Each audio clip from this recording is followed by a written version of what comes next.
The Book of Honey, by Iceda Rochaz, Chapter 4, Mr. Sun and Mr. Smoke. Honey, I just walked from the bap shop, with no mind to where I was going, when I woke the fuck up. I made it to Hyde Park.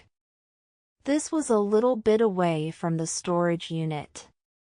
When I get there, I lock myself in. Then I sit in the corner I've been sleeping in. How could Bruce Beck know those words?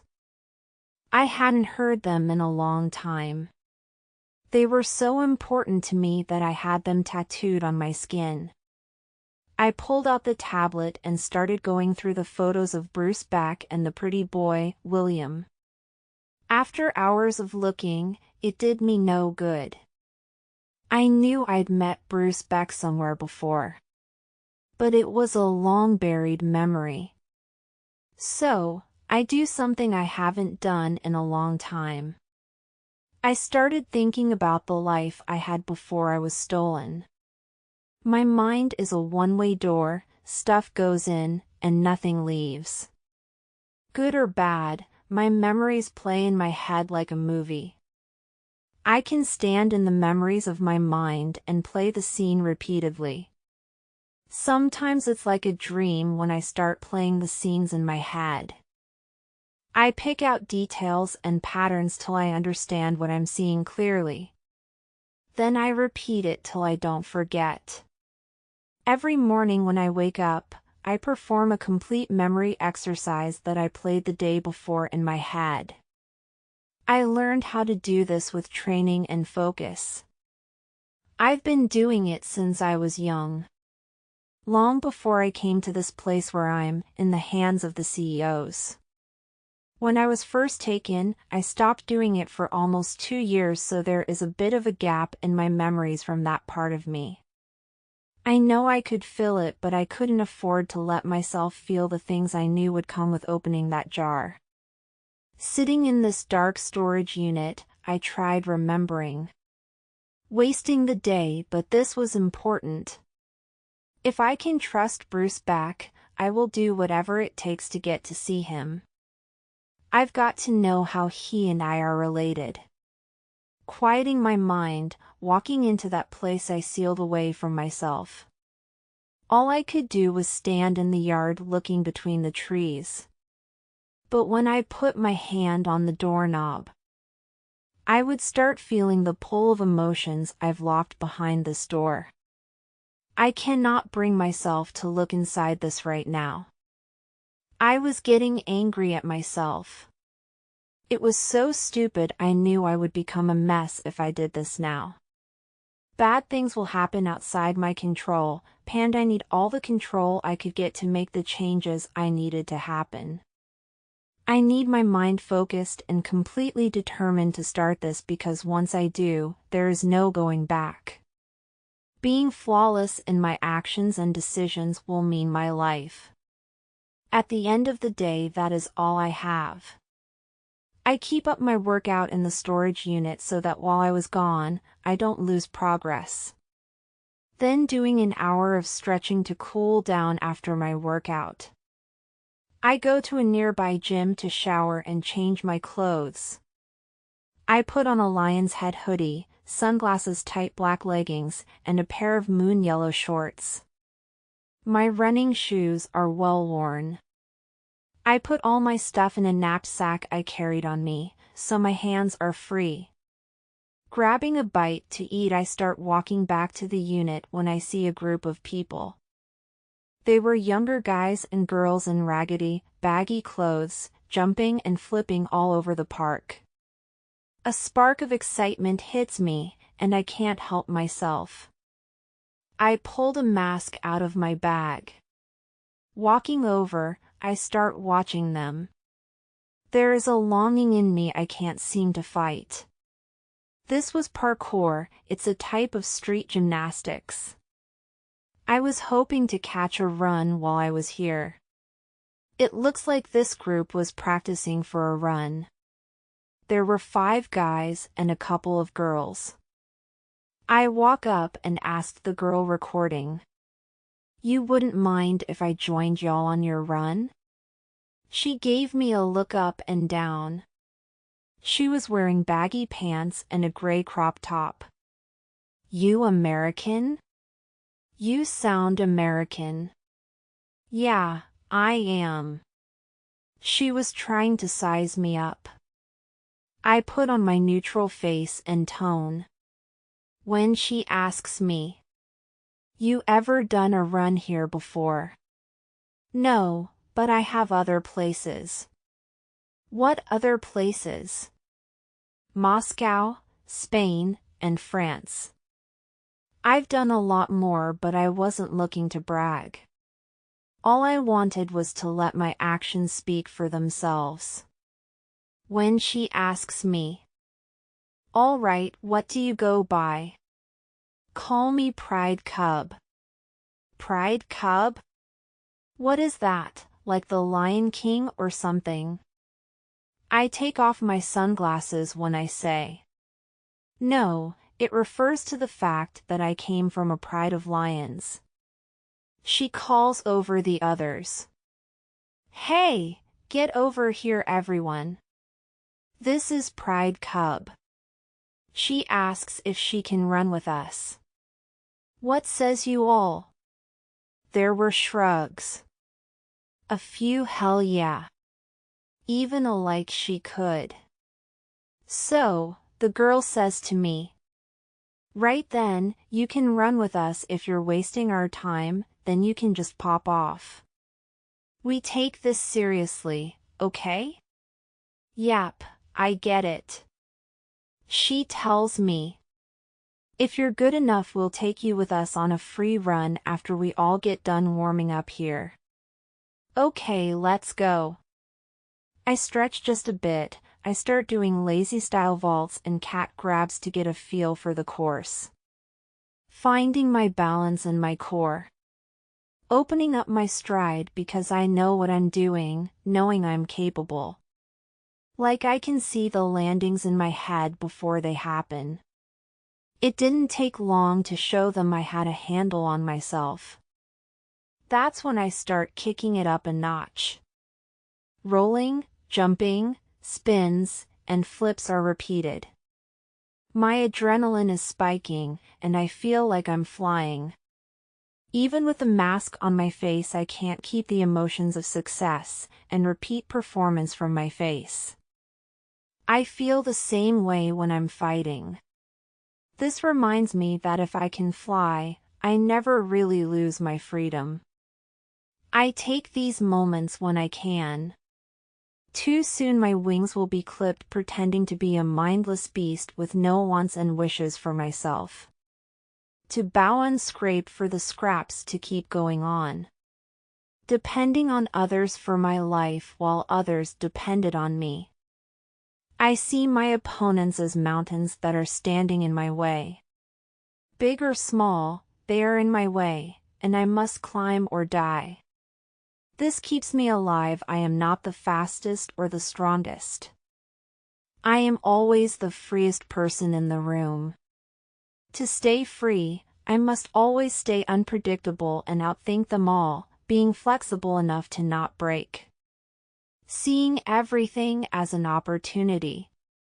Right now, I'm not letting my life weigh me down. I'm flying. When I'm taking a breather and getting some water. Their girl with her camera says to me, "My name is Tess, I like you, you're not full of it. You've got moves and talent. How long have you been running?" "Thanks, it's been 10 years. Started when I was 3. What that would mean you." She paused to do the math. Math didn't seem strong in her wheelhouse of talents, so I say, 14. Whoa, that's insane. You thinking of going pro? I shake my head. No, this is something I do for myself. She says, too bad. Do you mind if I use the footage of you for my channel? Go for it. Tell me your channel, I'll become a subscriber. We exchange info. I like making connections around the world. This helps me when I need info about a place. To have locals to help me get around. Today's run took place in the streets of London. Our goal was to race the London Tube, London's subway system. We get on the tube and start running up to the streets. We want to make it 2 stops ahead or miss it completely. Tess stayed on the camera running with us the whole way. Another guy was holding a camera in his teeth as well. Getting footage from more than one perspective. We dodged cars, climbed electric poles, weaved around crowds, and were smart about our choices. So, nothing delayed us any more than it had to. Being responsible to not injure ourselves or using parkour to find a shortcut to the next stop. We ended up making it with less than a minute to spare. Afterward, we were all laughing and joking around. Talked about the run, the different things that came up, and if they could do it faster the next time. We all stop and grab a bite. I look at the time and tell them I had to go. I got a big hooray for Pride Cub from Tess and the rest. We went our separate ways. After all the flying practice, I am feeling great. It's about to get dark, it's 5, and I'm feeling bold. Walking to the London Eye, I was last to stand in line. Paid the conductor £1,000 to let me take a private ride. He lets me stay at the top for longer than 30 minutes. When I got to the top, I collected my souvenir without anyone seeing me. Then I'm off waiting around till about 7. I finally make my way back to the unit. With my moment of freedom tucked away. I still didn't know what Bruce Beck has in common with me. I know I will find the answers I'm looking for. When I lock myself in for the night, I go over the events of the day. The one thing that Bruce said, sweet but ready to sting, got stuck in my head. Playing it over and over in his voice, that gravelly voice, with that thick Texas twang. I could sleep easily to that sound.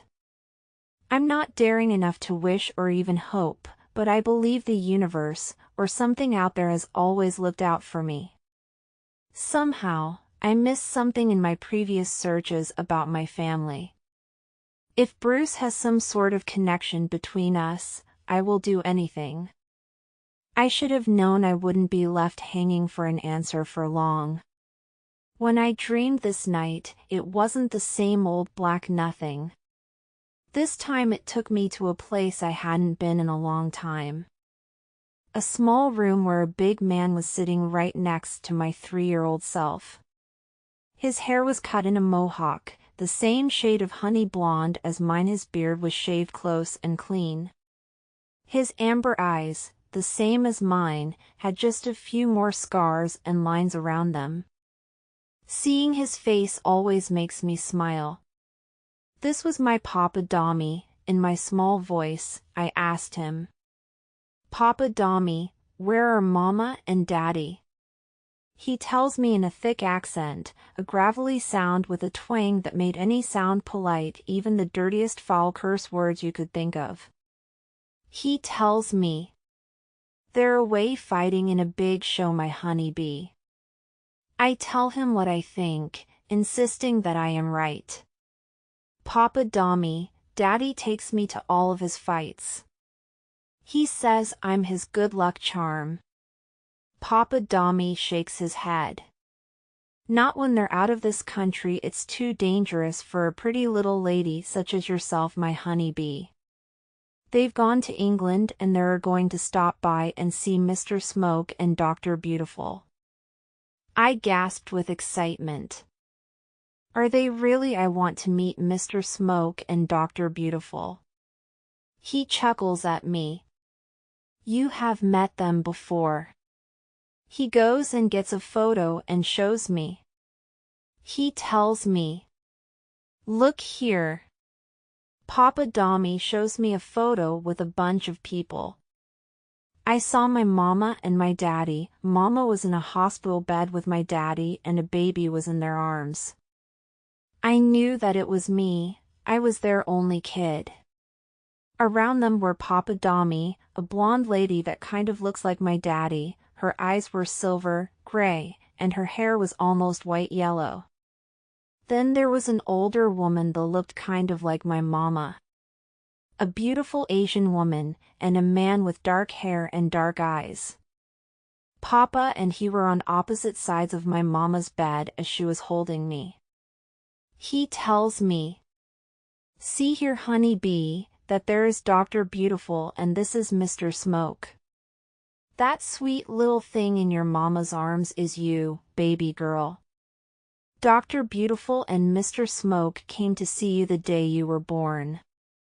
I ask him, "Why would they do that, Papa Dommy?"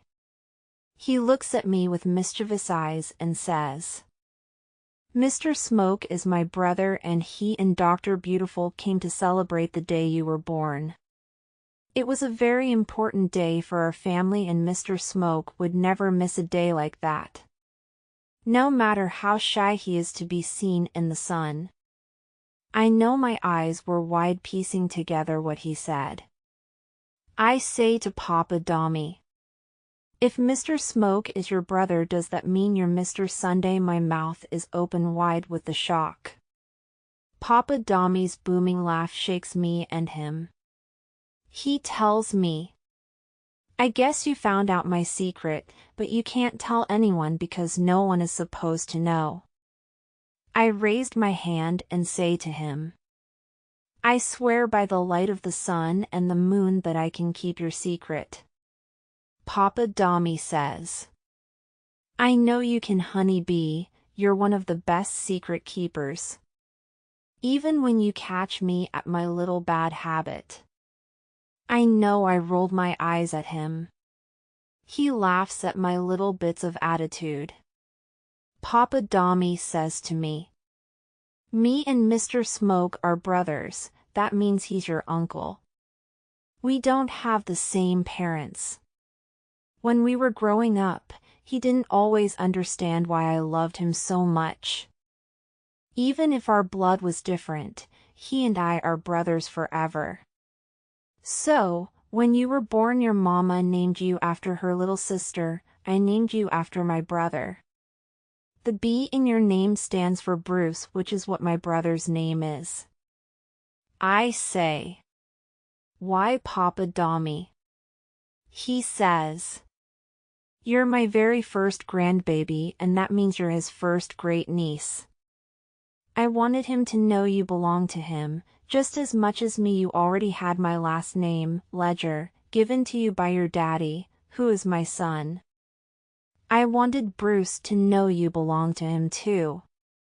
Sometimes I worry that Mr. Smoke will drift away from me."